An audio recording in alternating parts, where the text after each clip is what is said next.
Welcome to World Ocean Radio. I'm Peter Neill, Director of the World Ocean Observatory. I am in an exemplary place. I've come for 3 weeks to a remote farm and residency for artists and writers in Westfjords, Iceland, a place of unimaginable beauty.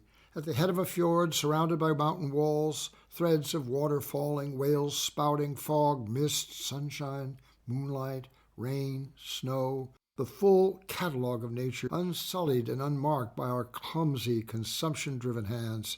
It is a perfect place to sit and craft a pro-volutionary plan, looking forward and through with presumptive aspirational intent as an individual collective manifesto for how the ocean will save civilization. The nearest town is 45 minutes away by gravel road, subject to avalanche and drifting through a 5.5-mile one-way tunnel carved through the base of solid rock barrier between where I sit and the main town of the region, Isafjordur, population 2,600, center of civilization and service in the remote northwest of Iceland. It is a place for essentials, provision, medical treatment, airport, coffee, and real pizza. Isafjordur is an island within an island. It is also a quiet example of the application of new values, structures, and behaviors in a 21st century characterized by the exigencies of changing climate felt everywhere elsewhere, confusing, indeed confounding our sense of the future. Nature in Iceland is omnipresent, distant, then startlingly revealed by the aura of the northern lights or the social echo of volcanic eruption and lava flow, very much in the news here today. I made a list of the evidence of the town's unique identity. Scale, the presence of nature all round, an imposition of land and sea. Water, the richness of supply, pure, fresh, and salt, as the obvious, most important asset for health and community. Energy, the existing adaptation of geothermal and hydro generation. Food, the evident supply of fish and ocean aquaculture as source of sustenance. Added value, the innovative derivative production of export packaging and innovation. Transportation, access by air, road, ship, and ferry. Trade, the extension of enterprise by marine link within Iceland to Europe, Asia, and North America.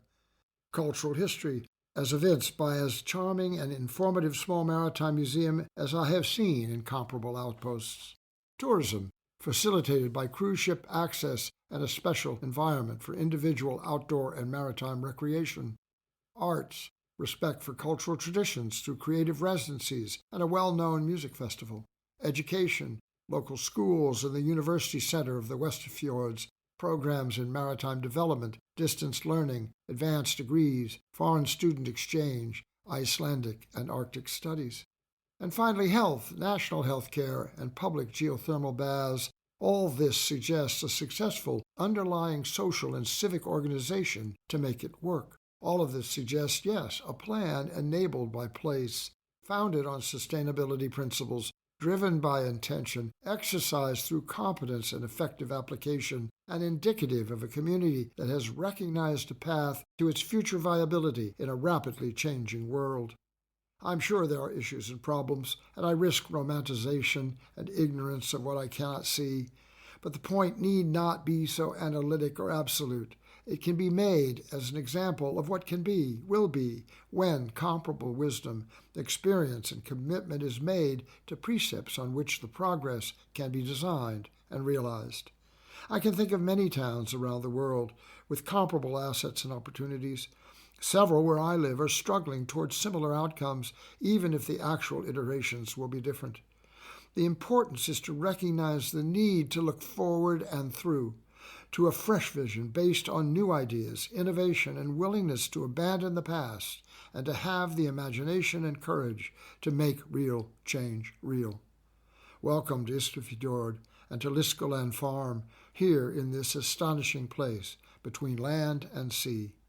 We will discuss these issues and more in future editions of World Ocean Radio.